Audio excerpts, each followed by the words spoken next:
This TV Mass is brought to you live by Philippine Long Distance Telephone SME Nation. Success through technology with PLDT SME Nation.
We are people of the resurrection. And in Jesus, we find the light that shatters the darkness of our lives. We are called to live in that light. As we begin our celebration, we begin with grateful hearts. In the name of the Father, and of the Son, and of the Holy Spirit. Amen. May the peace of the risen Lord who drives away fear be with you all. And also with you. Ang ganda ng sinabi sa akin ni Father Tommy kanina. Nung Easter at ang mga sumunod na araw dito ay tinatawag na the octave of Easter. Kung saan ikinuwento sa atin kung ano ang mga nangyari sa kanyang muling pagkabuhay. But today, as we begin the first Sunday after the octave, 8 araw ng Easter, sinasabi sa atin kung ano ang magiging bunga ng ating pananampalataya sa kanyang muling nabuhay. Kapayapaan sa puso. For those moments when we did not trust enough this God who grants us His peace, we ask His forgiveness. Lord Jesus, you are the Messiah who must suffer and rise from the dead for the forgiveness of our sins. Lord, have mercy. Lord, have mercy. Lord Jesus, the law and the prophets and Psalms find their fulfillment in you. Christ, have mercy. Christ, have mercy. Lord Jesus, you are an offering for our sins, and now you intercede for us with the Father. Lord, have mercy. Lord, have mercy. May Almighty God have mercy on us, forgive us our sins, and bring us to everlasting life. Amen. We join our hearts, we sing our praises to God as we sing, Papuri sa Diyos sa kaitaasan.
At tayo po'y manalangin.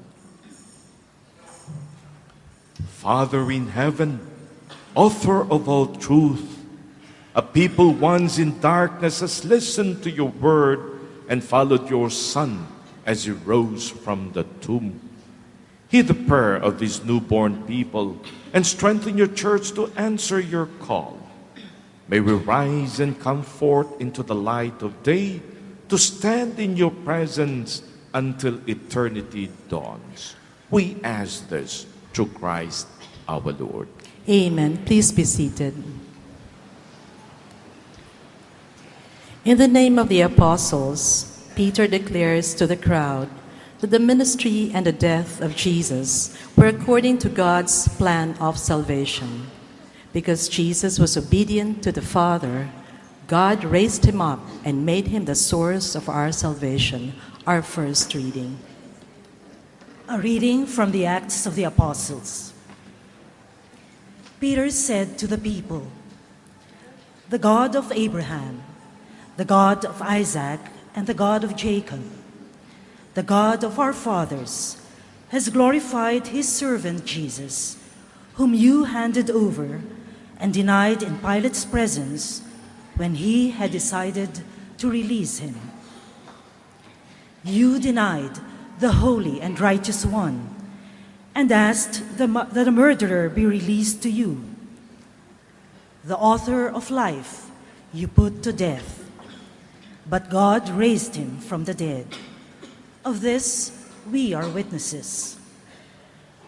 Now I know, brothers, that you acted out of ignorance just as your leaders did.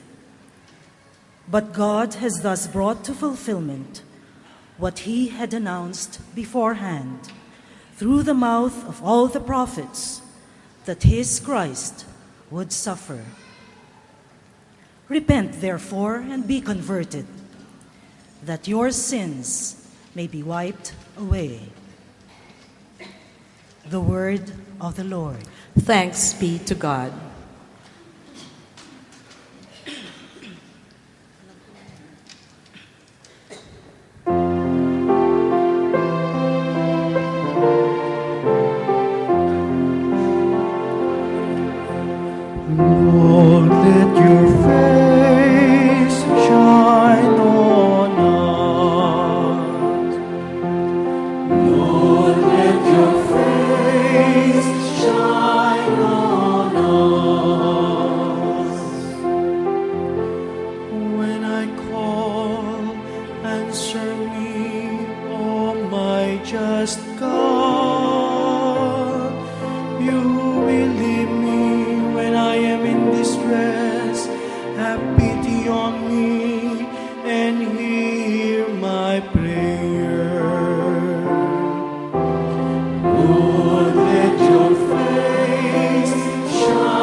wonders for his faithful one. The Lord will hear me when I call upon him. Lord, let your face shine on us. Oh Lord, let the light of your countenance shine upon us. You put gladness into my heart. Lord, let your face shine on us. As soon as I lay down, I fall peaceful asleep. For you alone, O Lord, bring security to my dwelling. Lord, let your face shine on us. Lord, let your face shine on us. John stirs confidence in the hearts of sinners. God the Father is ready to forgive us because in the risen Christ we have a powerful intercessor before God's throne. Our second reading.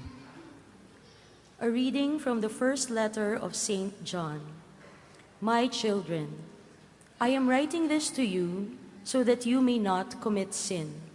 But if anyone does sin, we have an advocate with the Father, Jesus Christ, the righteous one. He is expiation for our sins, and not for our sins only, but for those of the whole world. The way we may be sure that we know him is to keep his commandments. Those who say, I know him, but do not keep his commandments are liars, and the truth is not in them. But whoever keeps his word, the love of God is truly perfected in him. The word of the Lord. Thanks be to God. Please all stand to give honor to the Holy Gospel.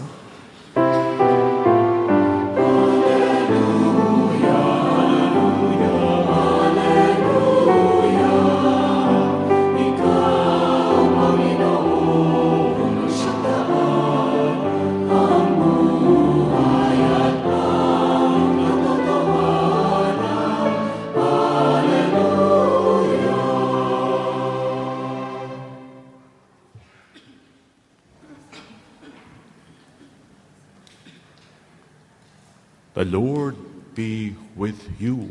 And also with you. The proclamation of the Holy Gospel according to Saint Luke. Glory to you, O Lord. The two disciples recounted what had taken place on the way and how Jesus was made known to them in the breaking of bread. While they were still speaking about this, he stood in the midst and said to them, Peace be with you. But they were startled and terrified and thought that they were seeing a ghost. Then he said to them, Why are you troubled? And why do questions arise in your hearts? Look at my hands and my feet, that it is I myself. Touch me and see. Because a ghost does not have flesh and bones, as you can see I have. And as he said this, he showed them his hands and his feet. While they were still incredulous for joy and were amazed, he asked them, Have you anything here to eat? They gave him a piece of baked fish. He took it and ate it in front of them. He said to them, These are my words that I spoke to you while I was still with you, that everything written about me in the law of Moses and in the prophets and Psalms must be fulfilled. Then he opened their minds to understand the scriptures, and he said to them, Thus it is written, that the Christ would suffer and rise from the dead, and on the third day, and that repentance for the forgiveness of sins would be preached in his name, to all the nations beginning from Jerusalem. You are witnesses of these things. Sisters and brothers, the gospel of the Lord. Praise to you, Lord Jesus Christ.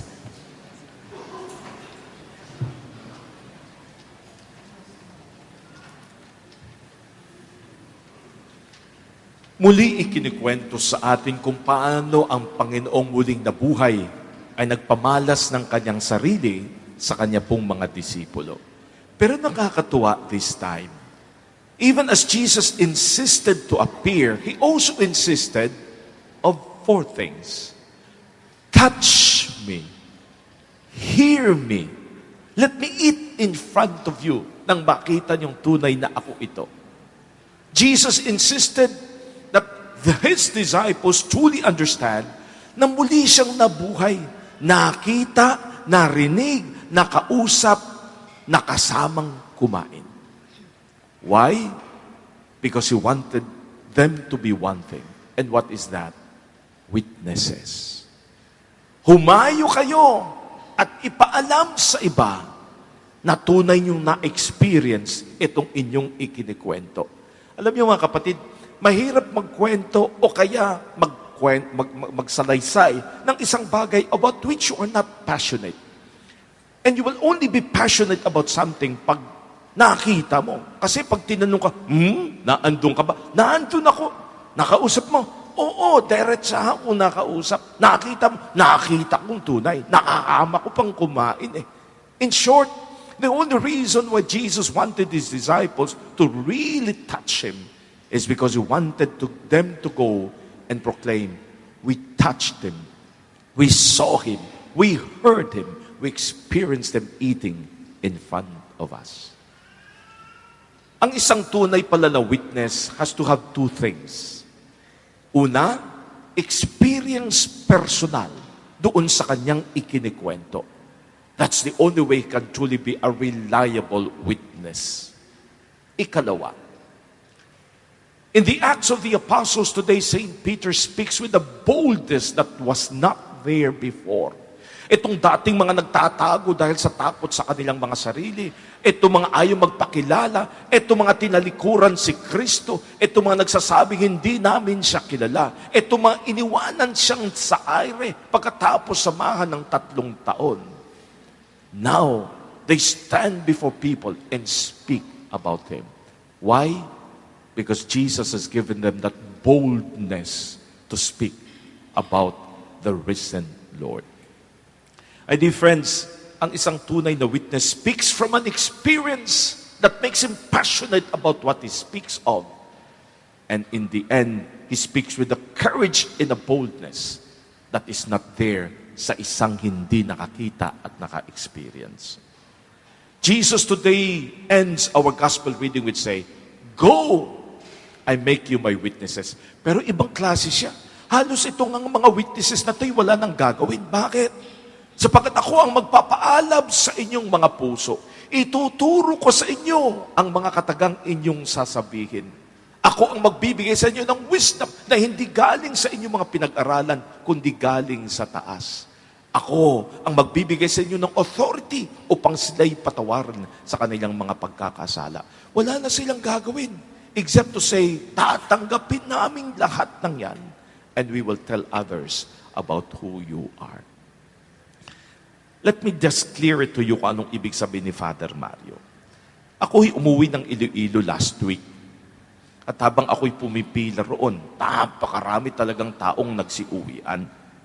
Wala, yung akala ko, sabi ko, okay, nakarating ako sa airport na walang traffic. Ang traffic pala nasa loob ng airport. Sa dami-tab ng tao, sa haba-haba ng mga pila.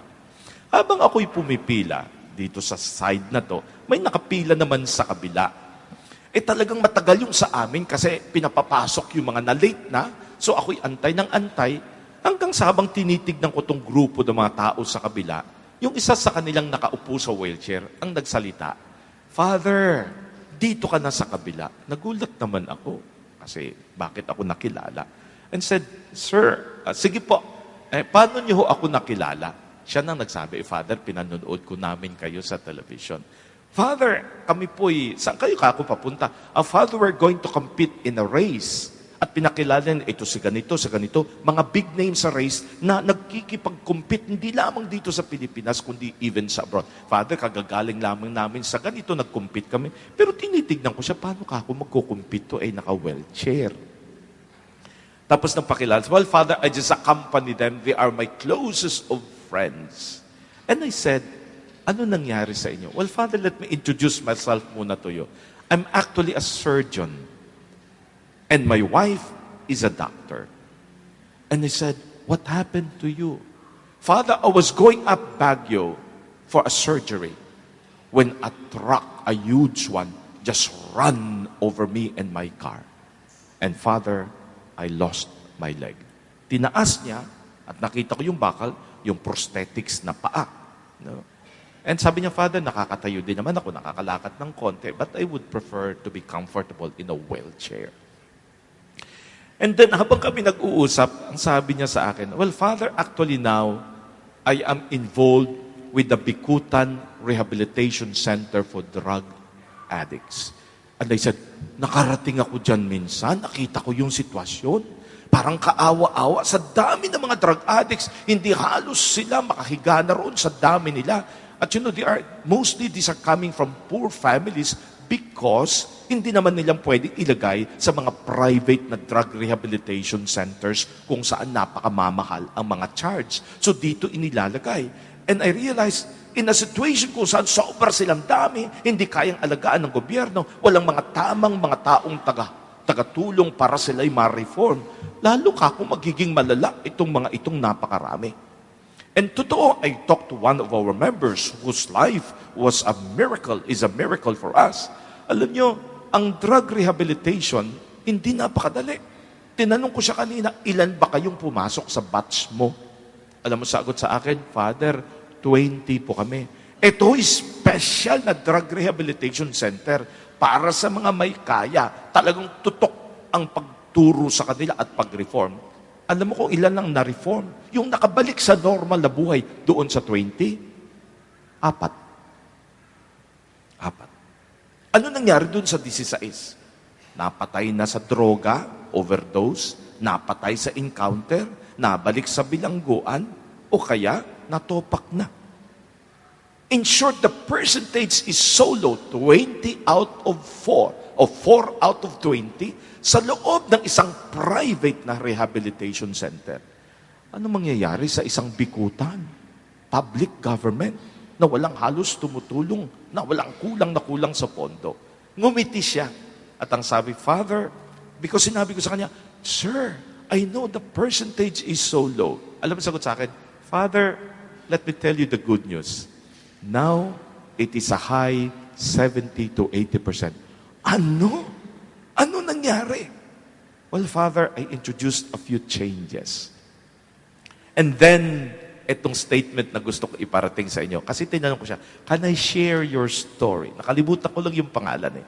Itong sinabi niya.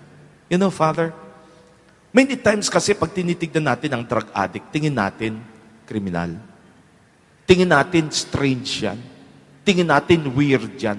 Tingin natin iba siya sa amin.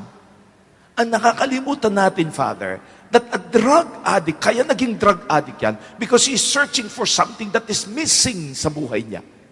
Ito may insecurity, ito may pagtanaw, pag-aruga, something that is kulang. In short, Father, a person who is into drug addiction is actually a person in pain. In pain. And so you know what, Father? I went in there and just told them, hindi ako iba sa inyo.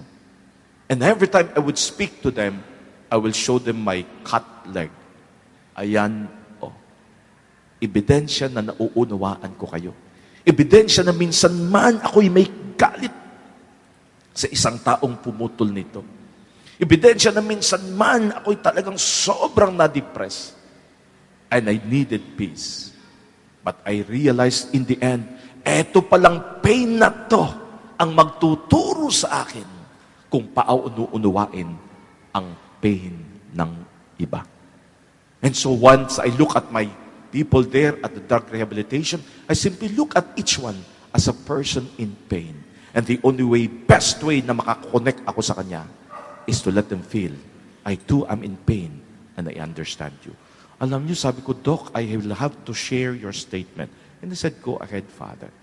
You know, my dear friends, brothers and sisters, sa pelikula ng The Passion of the Christ, pagkatapos nating nakita kung paano hagupitin si Kristo, dumaan siya sa napakatinding mga paghihirap, kung paano tinalikuran siya ni Pedro. You know, in Israel, the last time we visited, you know, si Judas pala, ayon sa kwento, you know, nang ibinenta niya si Kristo for 30 pieces of silver, na konsyensya siya.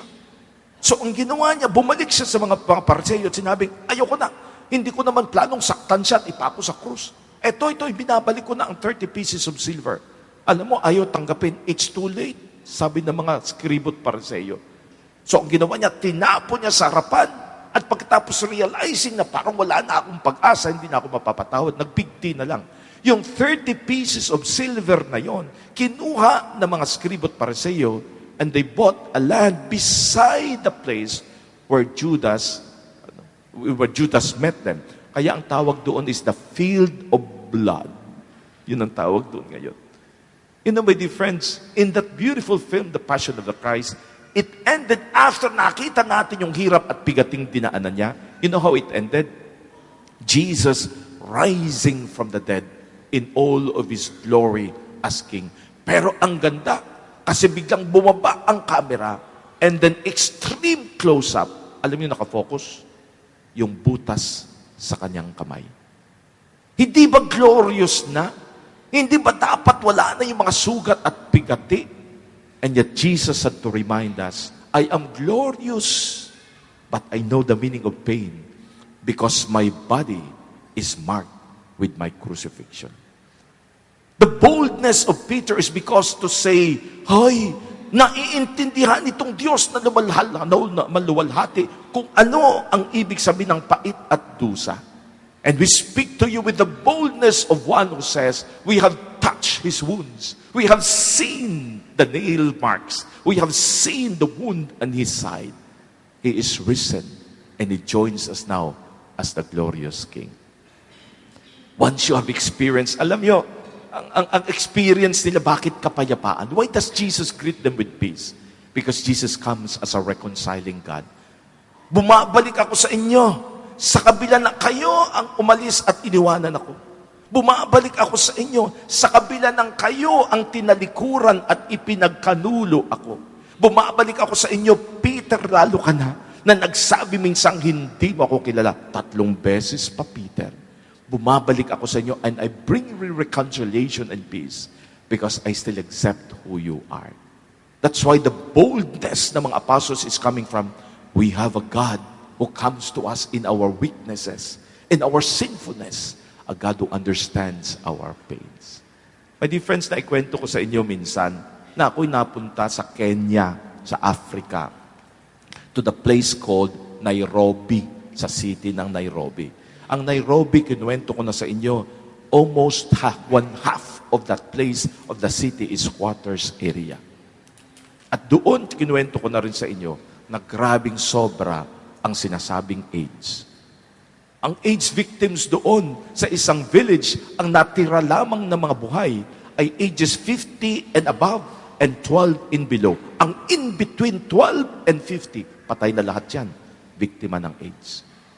At sa isang squatters area na aming pinuntahan, sinabi sa amin ng mga madre, yung parokya nasa entrance ng squatters area. Ang warning sa amin, Father, tanggalin niyo lahat ang pwedeng matanggal na may halaga. Relo, singsing, pati kwintas ng mga madre, pati yung krus ng mga madre, tanggal lahat yan.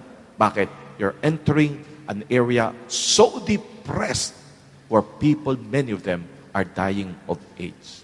Father, this is a place of darkness, of hopelessness, of a place where wala kaming kinabukasan. So pumasok kami doon, siyempre, iniisip ko, papasok kami sa kalagitnaan, nandun yung center, nandun yung mga AIDS victims.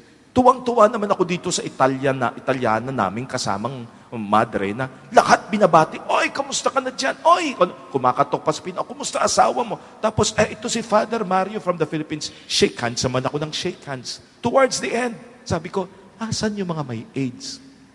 Sagot sa akin, Father, lahat ng kinumusta mo, yun ang mga may AIDS.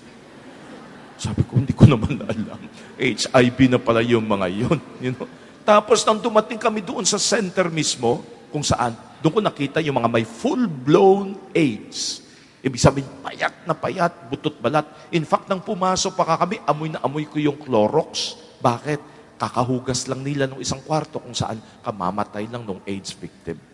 Habang naandun ako, sabi ko doon sa madre, wow, hindi ko kakayanin to. What do you tell these people in the midst of darkness and hopelessness, in the midst of this despair, in the midst where, alas 8 ng umaga, lasing na yung mga tao sa daan, natutulog na lang, nakikita mo, why? Wala na eh. Ganito na lang ang buhay. You know what the sister told me?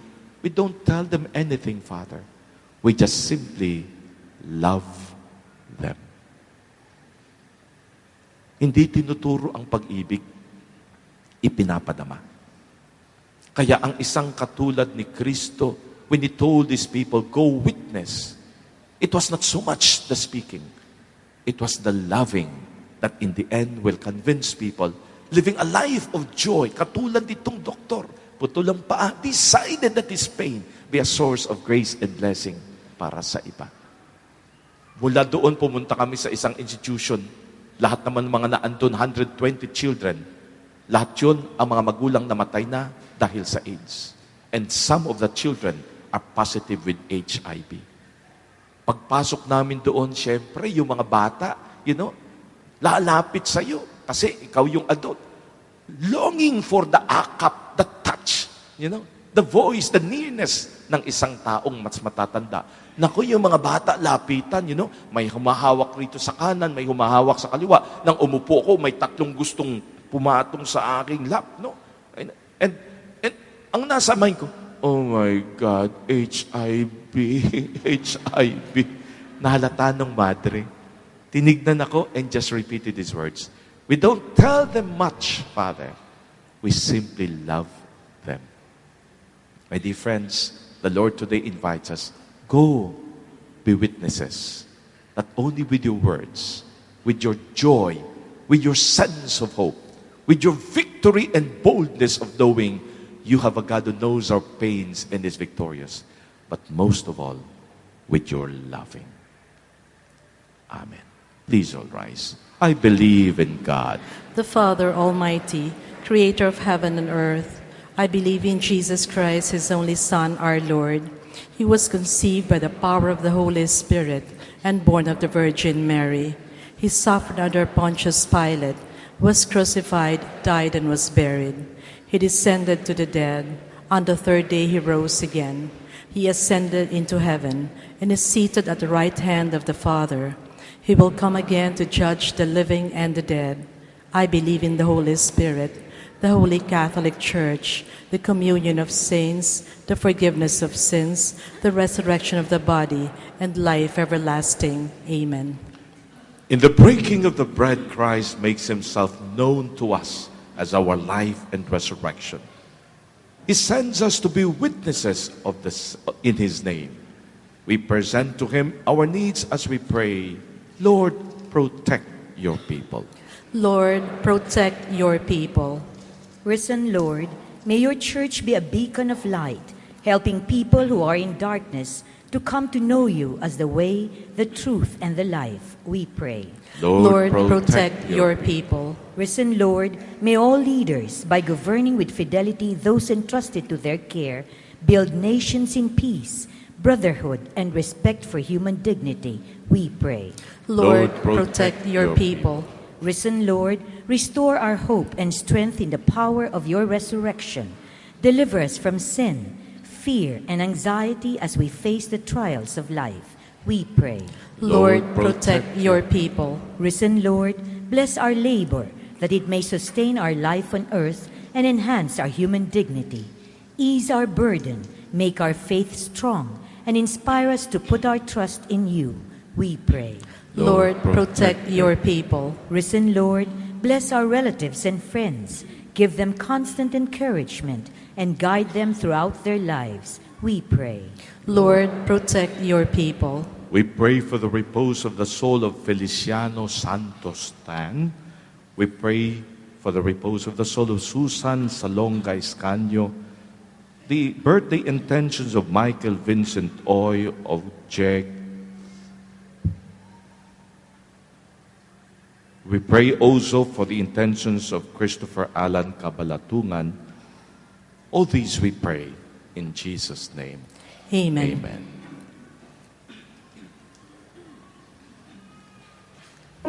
Please remain standing as the gifts are offered to the altar.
Please all stand. Pray that may the friends at your sacrifice in mind be made acceptable to God, the Almighty Father. May the Lord accept the sacrifice at your hands for the praise and glory of his name, for our good and the good of all his church. Lord, receive these gifts from your church. May the great joy you give us come to perfection in heaven. Grant this to Christ our Lord. Amen. The Lord be with you. And also with you. Lift up your hearts. We'll lift them up to the Lord. Let us give thanks to the Lord our God. It is right to give him thanks and praise. Father, all-powerful and ever-living God, we too will always and everywhere to give you thanks to Jesus Christ our Lord. We praise you with greater joy than ever in this Easter season, when Christ became our paschal sacrifice. He is still our priest, our advocate, who always pleads our cause. Christ is the victim who dies no more, the Lamb once slain, who lives forever. The joy of the resurrection renews the whole world, while the choirs of heaven sing forever to your glory. Santo, Santo, Santo, Panginoong Diyos na kapangyarihan, napupuno ang langit at lupa ng kalwalhatian mo. Hosana sa kaitaasan, pinagpalang na paririto sa ngalan ng Panginoon. Hosana sa kaitaasan. Lord, you're holy indeed, the fountain of all holiness. Let your Spirit come upon these gifts to make them holy, so that they may become for us the body and blood of our Lord Jesus Christ. Before he was given up to death, a death he freely accepted, he took bread and gave you thanks. He broke the bread, gave it to his disciples, and said, "Take this, all of you, and eat it. This is my body, which will be given up for you."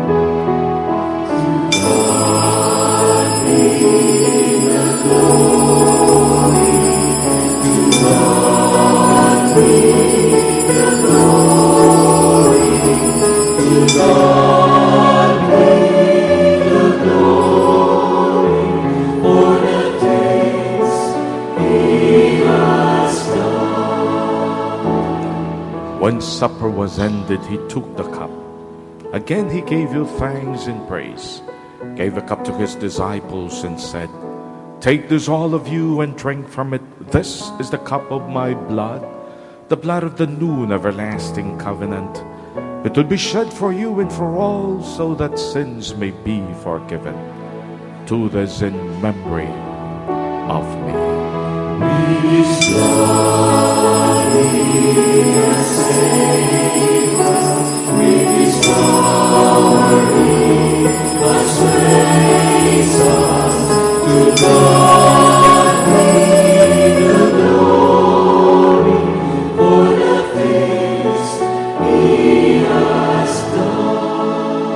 Let us proclaim the mystery of our faith.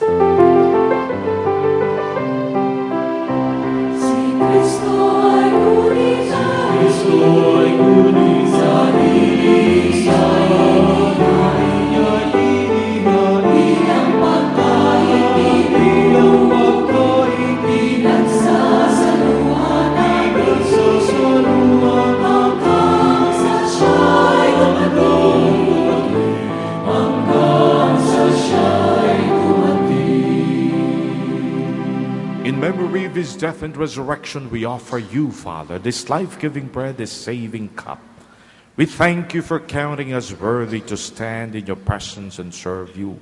May all of us who share in the body and blood of Christ be brought together in unity by the Holy Spirit. Lord, remember your church throughout the world. Make us go in love together with Pope Benedict, with Luis Antonio, our bishop, and all the clergy. Remember our brothers and sisters who have gone to their rest in the hope of rising again. Bring them and all the departed into the light of your presence. Have mercy on us all. Make us worthy to share eternal life with Mary, the Virgin Mother of God, with the apostles, and with all the saints who have done your will throughout the ages. May we praise you in union with them, give you glory to your Son, Jesus Christ.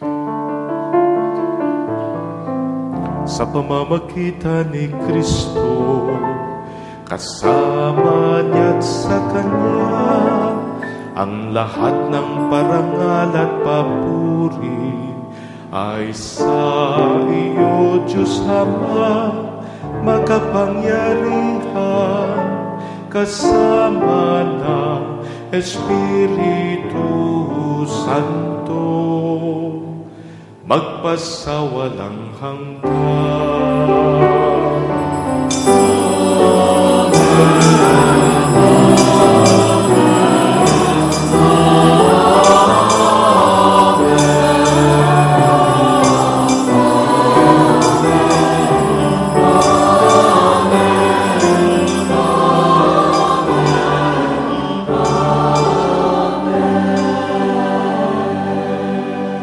Mapagmahalang Diyos, at sa ating ibinigay ang isang Kristong tinanggap ang pait at dusa ng sanlibutan upang tayo'y tunay maramdaman na tayo'y mahal. We now pray to the Father with Him in the manner He taught us. Pagdasal natin ang mga nawawalan ng pag-asa, ang mga dumadaan sa pait ng buhay, ang mga may pasang krus, na maramdaman nilang ang Diyos na ating sinasambay, Diyos na minsay napako sa krus. Our Father, who dwells in heaven, holy be your name. Holy be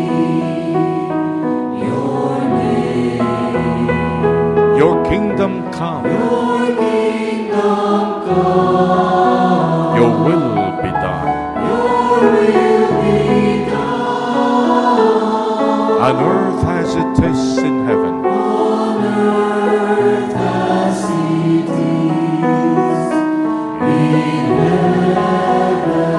Give us this day our daily bread. Give us this day our daily bread. And forgive us our sins. As we forgive those who sin against us. Those who sin against us. Do not bring us to that test.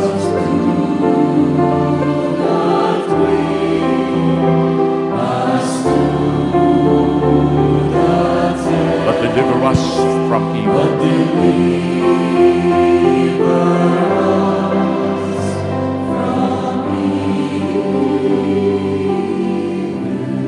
Deliver us, Lord, from every evil. Grant us peace in our day.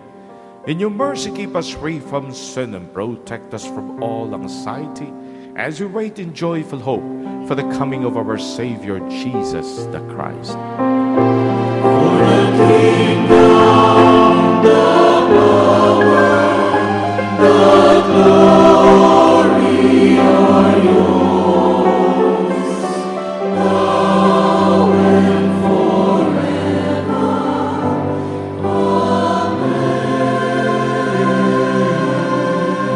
Amen. Lord Jesus Christ, who said to your apostles, I leave you peace, my peace I give you.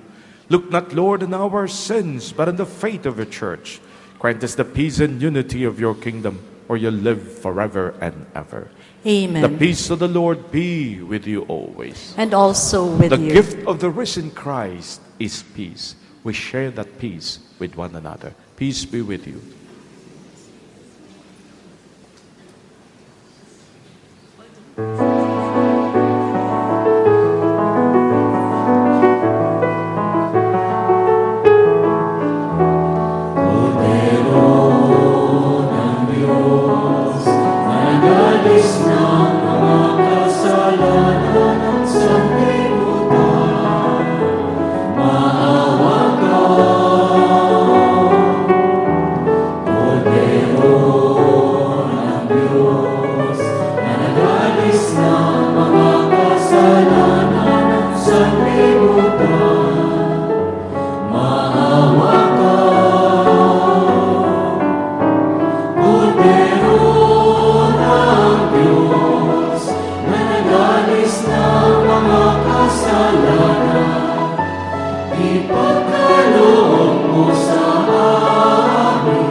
This is Jesus, the risen Lord, the Lamb of God who takes away the sins of the world.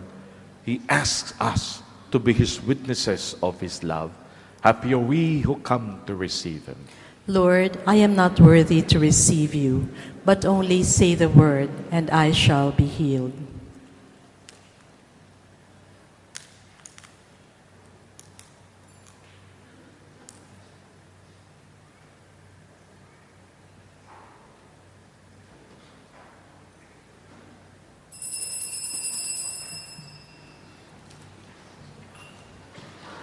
For those of you who are unable to receive Holy Communion, especially our brothers and sisters who are joining us in this TV Mass, we invite you to pray with us this prayer for spiritual communion. My Jesus, I believe that you are present in the most holy sacrament. I love you above all things, and I desire to receive you into my soul. Since I cannot at this moment receive you sacramentally, come at least spiritually into my heart. I embrace you as if you were already there, and I unite myself wholly to you. Never permit me to be separated from you. Amen.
At tayo po'y manalangin.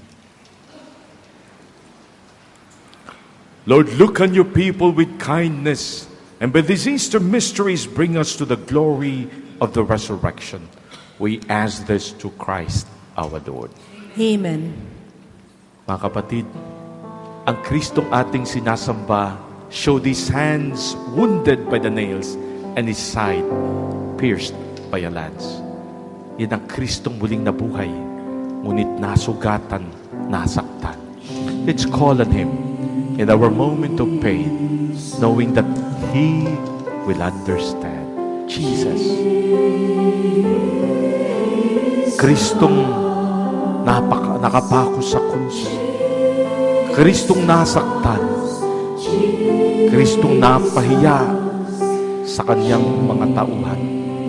Kristong tinalikuran, maawa ka sa amin. Say it once again, Jesus, you are not a stranger to pain. You are not a stranger to the denial of friends. You are not a stranger to the meaning of luha. Have mercy on us, your people, in our pain. Make us realize that for us, there waits victory and glorious resurrection. Whisper His name, Lord. Sa mga nanonood sa amin sa telebisyon, ang ating mga OFWs, ang mga nasa ospital, ang mga nasasaktan, ang mga drug addicts, ang mga biktima ng lakas at dahas.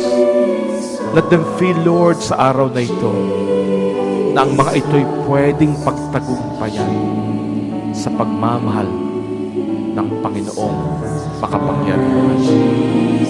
Lord, paspasan mo kami na kami tunay na maging saksi sa iyong kaluwalhatian, sa iyong pagmamahal sa iba, na ang aming nadamang kapatawaran, pag-unawa, ay amin ding maipadama sa kanilang mga nangangailangan. Jesus, mighty Lord and Savior, make us worthy of your name. Make us bold witnesses of your glory and love. For in you, Jesus, we trust. In you, Jesus, we believe. Aming Ama, sa pangalan niya kami humihingi. Alam namin kami pagbibigyan. Kumakatok. Alam namin kami pagbubuksan. At kami ngayon lumalapit, naghahanap, sapagat sa inyo aming matatagpuan ang hapag at awang pangangailangan. In Jesus' name. Amen. The Lord be with you. And also with May you. Almighty God bless you all, the Father, the Son, and the Holy Spirit. Amen. Go in the peace and love of the risen Lord. Thanks be to God.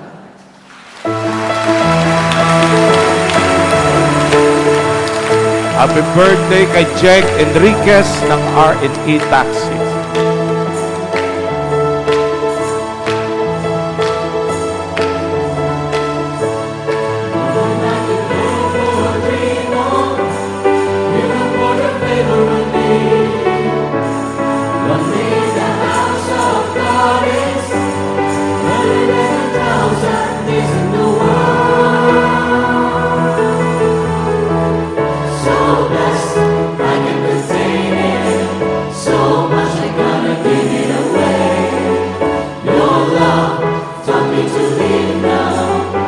Ang ating pasasalamat sa mga nag-donate ng ating bagong mga tambourines, sa mga nag-donate ng ating mga microphones at sound systems, sa mga mag-donate ng ating bagong organ na ngayon ating ginagamit, at sa mga gamit pang iba para sa ating television ministry. Maraming salamat sa mga bagong equipments na ito.